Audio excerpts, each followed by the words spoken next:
Hello guys, share ko sa inyo ngayon kung paano gumawa ng pattern ng slock pants. Pero bago natin gawin yan, pag-pinot mo na subscribe button and notification bell para ma-update ka sa mga videong aking ina-upload. Panoorin mo na lang to pagkatapos ng intro.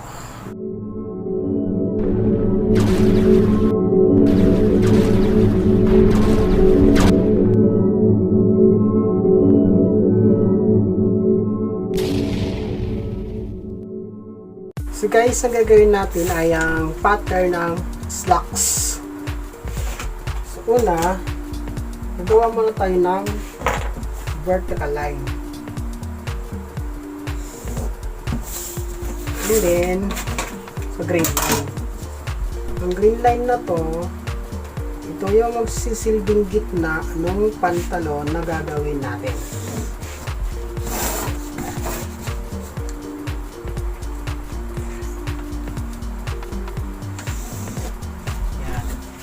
And then, lagyan naman natin ang mga sukat sa bawat level niya.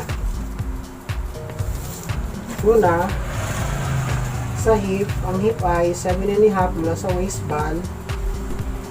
And then, sa deep crotch, 2 inches. And then, sa thigh, 11.5. Then, sa tuhod ay 24. And then yung length ng pantalon 40 inches. So advance lang tayo ng 1.5 para sa waistband. Saka tayo mag-mark ng 40 inches dito.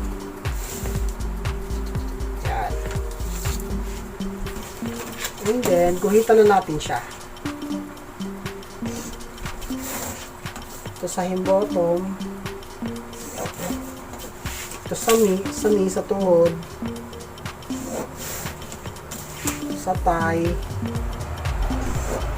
ito sa deep crotch, sa hip, niya. Then, lagyan natin ang mga sukat niya.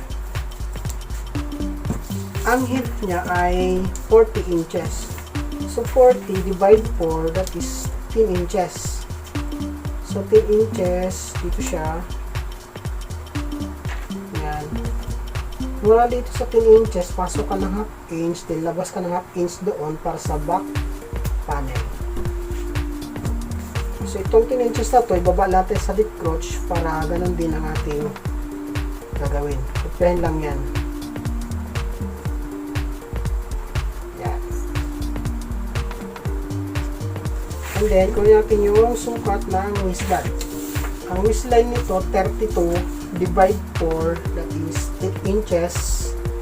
So 8 inches dito siya, and then yan.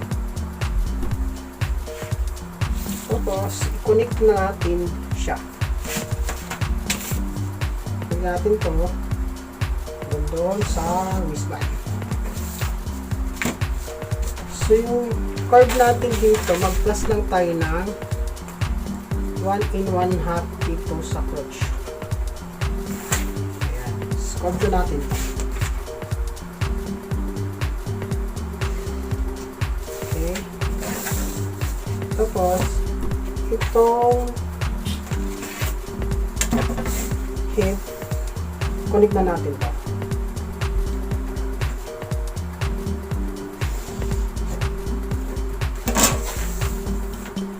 Dahil may pleats ito sa harap, magpa-plus tayo ng 1 inch dito. May pleats kasi siya. So, ang mangyayari niyan, ganito yan. Yan na yun para sa pleats. Then, dito sa tuhod, ang sukat niya, 20 divide 2. That is 10 inches. So, 10 inches, pasok ka ng half inch, nilabas mo ng half inch doon. Ganon din dito sa kabila. Tapos, dito sa hem bottom naman, ay, ang hem bottom niya, 18 divide 2, that is 9. So, 9 inches. Pasok ka ng half inch, labas ka ng half inch doon, then ganoon din dito. Yan. Para sa back panel. Tapos, connect na natin siya. Ito sa front.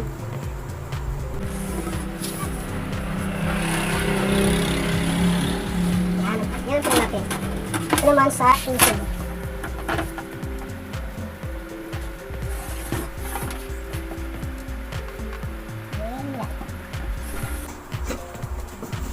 Yan na ang ating front panel. Ngayon, ilagay na naman natin ang back panel. So sa back, magpa-plus lang tayo dito ng 2.5. 2.5 inch sagad. Yun, sagad dito. Yan. Tapos, curve na natin ito.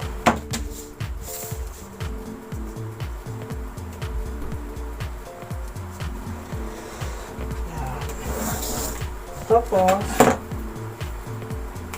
ang sukat niya ng baka 8 inches plus 1 inch kasi may pleats yung back niya, so 9 inches. So, advance ka lang doon ng 2 inches. And then yan, tapos dito kapatak ang 9 inches niyan. Eto. Ito 9 inches niya.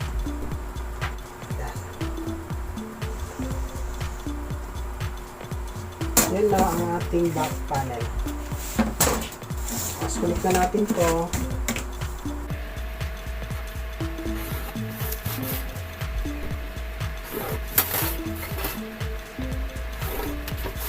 Ganun din dito sa AC.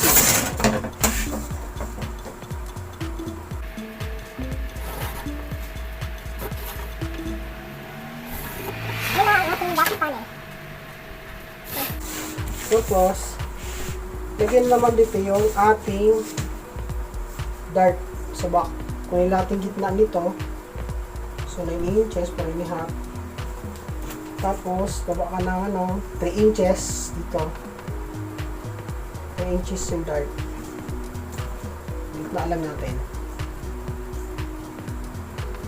Report.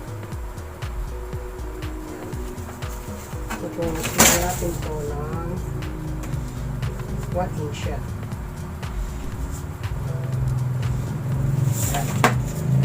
Yan na ang ating front, ang ating pattern ng slacks.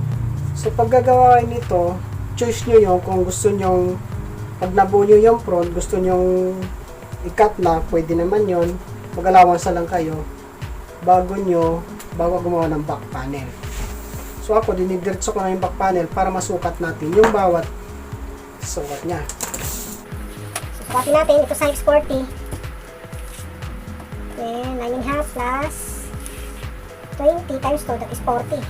Ito sa tie, ang tie niya ay 25. 10.5 plus sakto, 25. Then sa tuhod naman, 20. Then 9 plus sakto, 20. Ganun din dito. Ito, 18. Sakto guys. Ito dahil may plus to, may plus yan, bawat isa dyan. So kapatak dito na 9 inches ito. Kaya 9. So 18 siya. Pag kukunin mo ito, press mo na lang siya para makuha naman muna ang kanya-kanyang parts. So dito, press ka lang dito na para sa yung bottom ng 1 in 1 half. Ito sa yung bottom na. Yan.